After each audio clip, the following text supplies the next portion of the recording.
오늘 우리에게 주신 하나님 말씀은 마가복음 1장 21절에서 34절까지 말씀입니다. 한 절씩 교독하시겠습니다.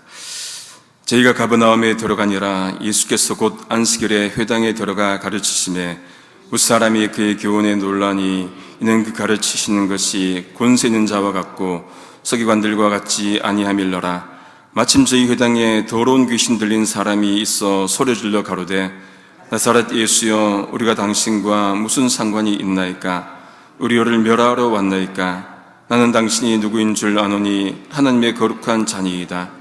예수께서 꾸짖어 가라사대 잠잠하고 그 사람에게서 나오라 하시니 더러운 귀신이 그 사람으로 경련을 일으키게 하고 큰 소리를 지르며 나오는지라. 다 놀라 서로 물어 가로되 이는 어찌미뇨? 권세 있는 새 교훈이오로다. 더러운 귀신들을 명한즉 순종하는도다 하더라. 예수의 소문이 곧 온 갈릴리 사방에 퍼지더라.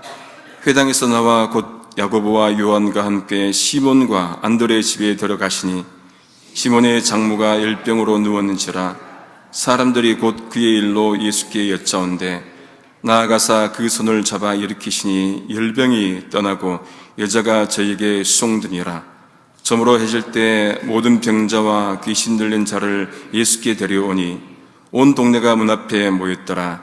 예수께서 각색 병든 많은 사람을 고치시며 많은 귀신을 내어 쫓으시되 귀신이 자기를 알므로 그 말하는 것을 허락지 아니하시니라. 아멘. 예수님이 이 땅에 오셔서 요한으로 세례를 받으시고 이제 제자를 삼으시고 난 다음에 오늘 말씀은 그 첫 번째 행보를 보여주십니다. 첫 번째 바로 한 것이 무엇입니까? 가버나움 동네에 있는 회당에 들어가셔서 안식일에 말씀을 증거를 하십니다. 이게 예수님의 첫 번째 공식적인 행보이십니다. 여러분, 무엇보다도 중요한 것은 말씀입니다. 말씀 증거, 말씀을 전하고 말씀을 듣고 어디서든지 교회 공식 예배에도 마찬가지지만은 소그룹 모임에도 같이 말씀 중심으로 또 살아가는 것이 그리스도인들의 근본 자세여야 합니다. 그렇게 예수님께서 말씀을 가르쳤는데 사람들이 듣고는 놀랍니다. 이 말씀이 서기관들과 같지 않네? 말씀에 권세가 있네? 어서리티, 권위가 있네? 여러분, 얼마나 많은 율법학자들이 말씀을 증거했겠습니까? 회당에서. 그런데 예수의 말씀은 달랐다는 것이죠. 좀 이상합니다. 서기관들이 누굽니까? 율법 선생들이에요. 율법학자들입니다. 율법의 전문가들이에요. 그런데 예수의 가르침은 달랐다.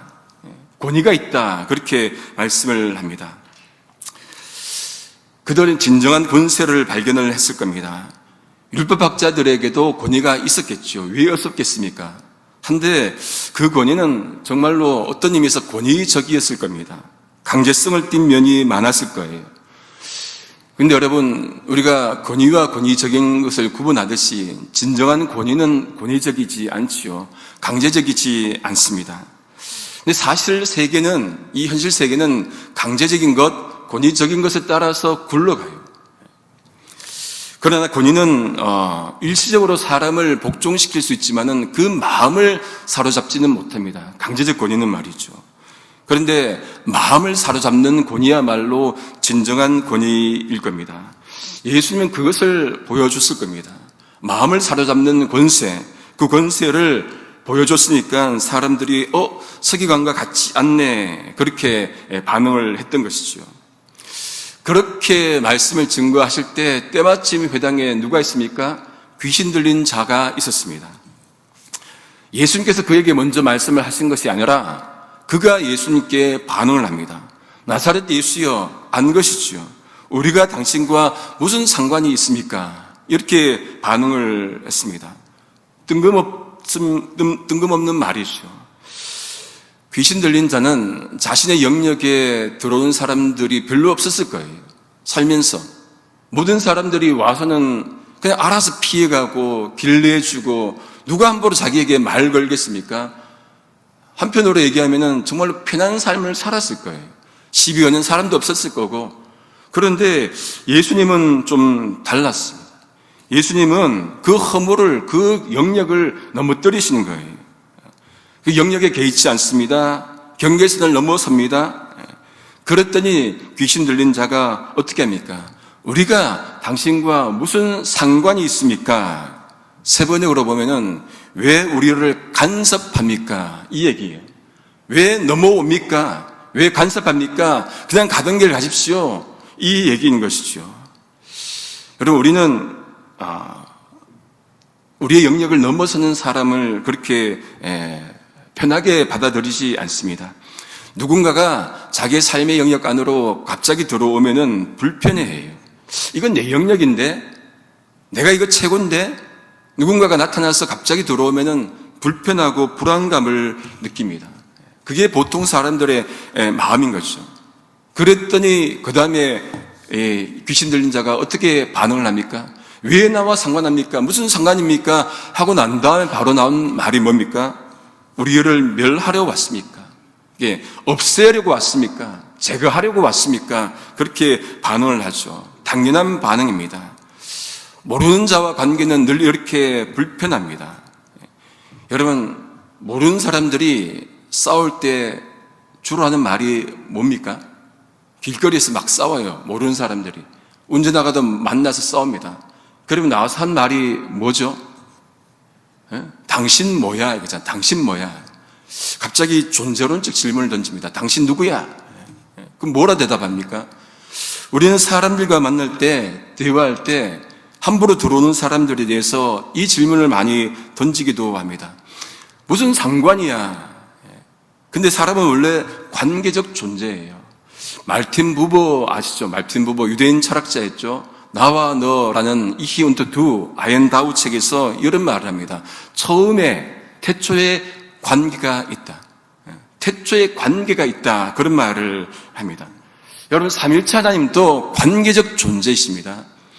성부, 성자, 성령 삼일체 하나님께서 창조 이전에 계셨지요? 관계로 계신 거예요. 관계로. 창조하시고 난 다음에 어떻습니까? 우리와 관계하신 하나님이죠. 삼일체에서 두 가지로 나뉩니다. 잠깐 드리면은 하나님께서 성부, 성자, 성령으로 관계하시는 것을 내재적 삼일체라 하고, 그 하나님께서 우리와 관계하시는 하나님을 경륜적 삼일체다, 그렇게 얘기를 합니다. 관계적 존재예요. 관계적 존재. 하나님이 우리와 관계하지 않으시면은 우리의 구원자가 되지도 않으시고 우리는 그의 자녀가 되지도 않지요. 삼일체 하나님은 우리가 없어도 존재하십니다. 우리 없어도 하나님께서 뭐 지장이 있으십니까? 아무런 지장이 없어요. 그런데 누가 손해입니까? 우리만 손해지요. 그런데 창조하기로 마음먹으신 다음에는 하나님이 우리와 관계에 맺으십니다. 이게 하나님의 관계적 속성이죠. 관계하시는 것이 뭡니까? 은혜예요. 하나님이 우리와 관계하지 않으시면은 우리는 아무것도 아니죠. 관계하시는 것이 먼저입니다. 그것이 은혜입니다. 그렇게 예수님이 오신 것을 거부하는 귀신 들린 자는 놀랍게도 예수님이 누군지 알았습니다. 자신의 입으로 뭐랍니까? 24절에 보니까 나는 당신이 누구인 줄 아노니 하나님의 거룩한 자라고 입으로 말해 줍니다. 회당에 모인 사람들은 단지 예수님의 말씀에 권세 있는 자네 놀라기만 했지 입으로 뭐라고 얘기한 적이 없거든요. 그런데 귀신 들린 자는 예수님을 하나님께서 보낸 거룩한 자, 그렇게 말을 합니다. 이런 걸로 보면은 회당에 모인 멀쩡한 사람들보다 귀신 들린 자가 어떤 의미에서 더 낫다고도 할 수 있습니다. 그런데 여러분 좀 더 들어가 봅시다. 그러면 그렇다고 해서 귀신 들린 자가 주님을 알았다고 해서 그가 정말로 믿었습니까? 그 정말로 삶을 따랐습니까? 아니에요. 그는 주님이 누군지 알게만 했지 관계 맺지 않았습니다. 무슨 상관이냐 그렇게 했던 것이죠. 알기는 했지만 믿지 않았고 더군다나 삶으로 거부했습니다. 여러분, 인식과 믿음과 행동, 삶은 이어져 있어야 됩니다. 일치해야 됩니다. 예수님을 하나님께서 보낸 거룩한 분으로 알면은 믿어야 하고 믿으면은 삶으로 이어져야 하는 것이지요. 그런데 인식과 믿음과 삶의 간격이 있습니다. 상징적 의미로 뭡니까? 귀신 들린 자처럼 내적 분열이에요. 우리 가운데 이런 모습은 없습니까? 하나님 믿기는 믿는데 아니, 알기는 아는데 또 믿기는 믿는데 삶으로 이어지지 않는 모습이 있다면 상징적 의미에서 내적 분열 모습입니다. 하나님 인식은 자신과 관계, 가족과의 관계, 이웃, 자연과의 관계와 이어져 있습니다. 그러니까 하나님은 잘 믿으면 된다는 하나님 사랑은 타자와 이웃 사랑과 연결되어 있음을 우리가 봐야 되는 것이죠. 이제 드디어 주님께서 말씀을 합니다. 이제까지는 귀신 들린 자만 말을 했습니다. 이제 주님께서 말씀을 합니다. 뭐라고 반응합니까? 나를 안 해? 내가 하나님께서 온 자임을 안 해? 그렇게 칭찬합니까? 아니에요. 입 다물라. 잠잠하고 나오라 했죠. 새벽에 보면은 입 다물고 그 사람에게서 나가라. 그 말 입 다물고. 그러자 귀신이 그 사람에게 경련을 일으키고는 큰 소리 지르고는 나갑니다. 귀신에게 잠잠하고 나가라 했더니 그 말은 무슨 의미입니까?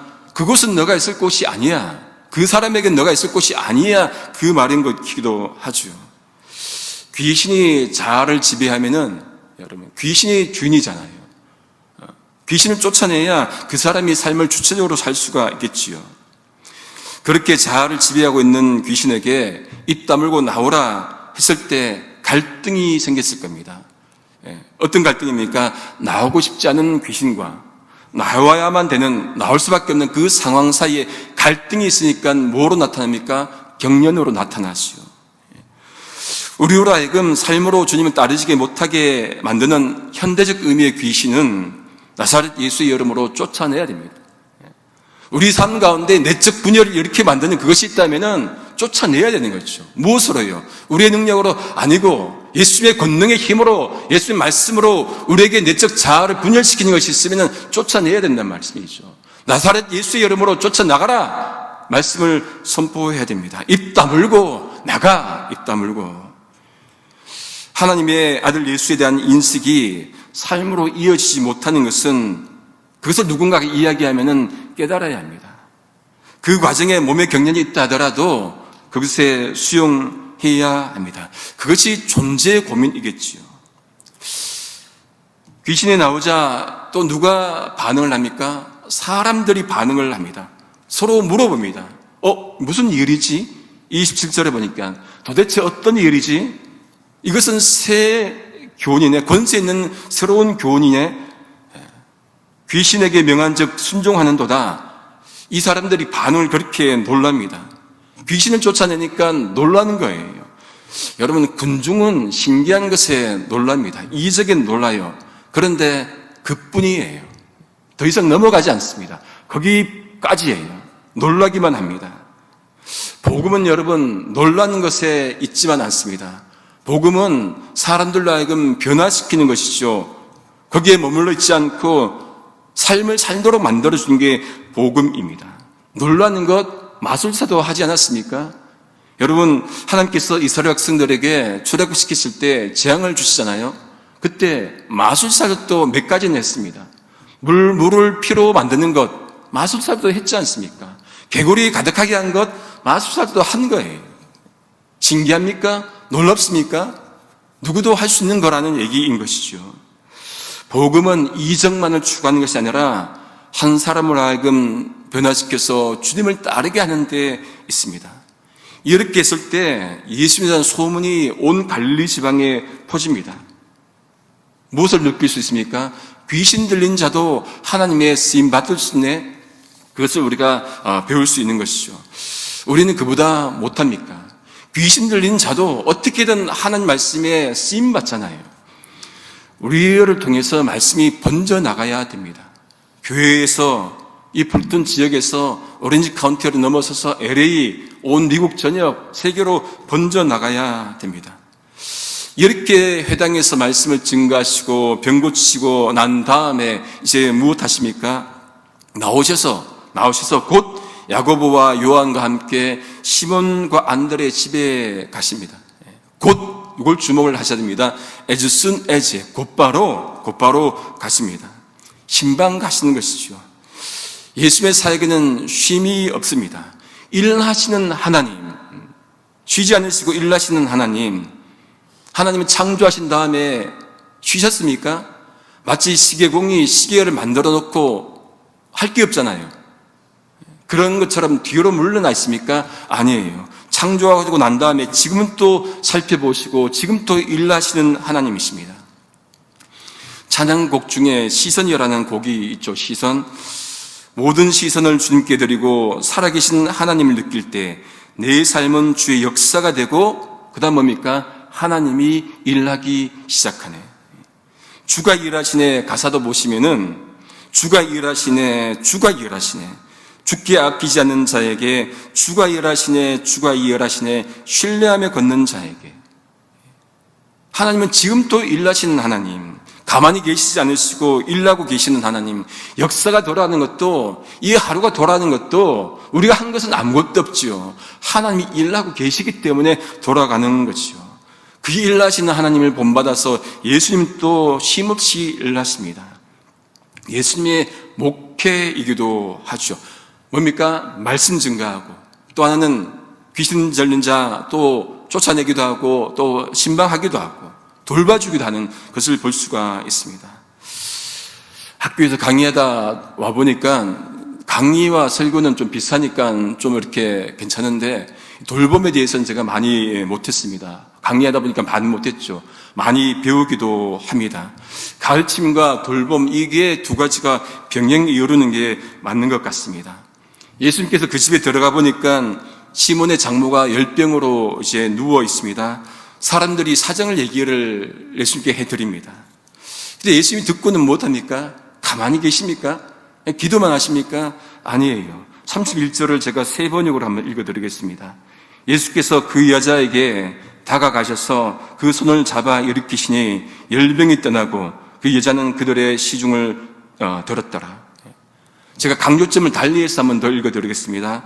예수께서 그 여자에게 다가가셔서 그 손을 잡아 일으키시니 열병이 떠나고 그 여자는 그들의 시중을 들었다. 여기 동사로 이어지는 이 과정을 여러분 보는 게 중요합니다. 어떻게 하셨습니까? 다가가십니다. 어떻게 합니까? 손을 잡으십니다. 일으켜 세우십니다. 그저 우리가 열병이 떠났더라, 예수님께서 가서 뭘 했더니 떠났더라, 이것만 보는 것은 그는 별로 좋은 게 아니에요. 그건 따라오는 겁니다. 그 과정을 봐야 되는 거죠. 앞부분 생략한 채 뒷부분만 오는 것은 어떤 의미에서 이적만 추구하는 거예요. 예수님께서 다가가시고 손잡으시고 일으키시는 이 하나하나의 과정, 그거를 보셔야 되지 뒤에 이적만 보면은 잠깐 그냥 놀라는 거예요. 그뿐이에요.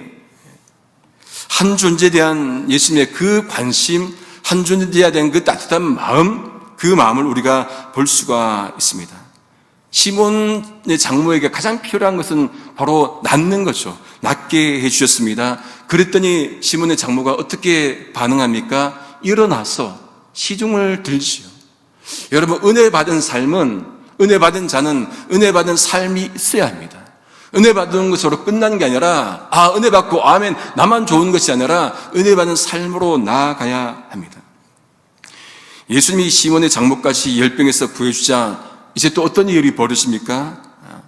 사람들이 막 모여들기 시작하는 거예요.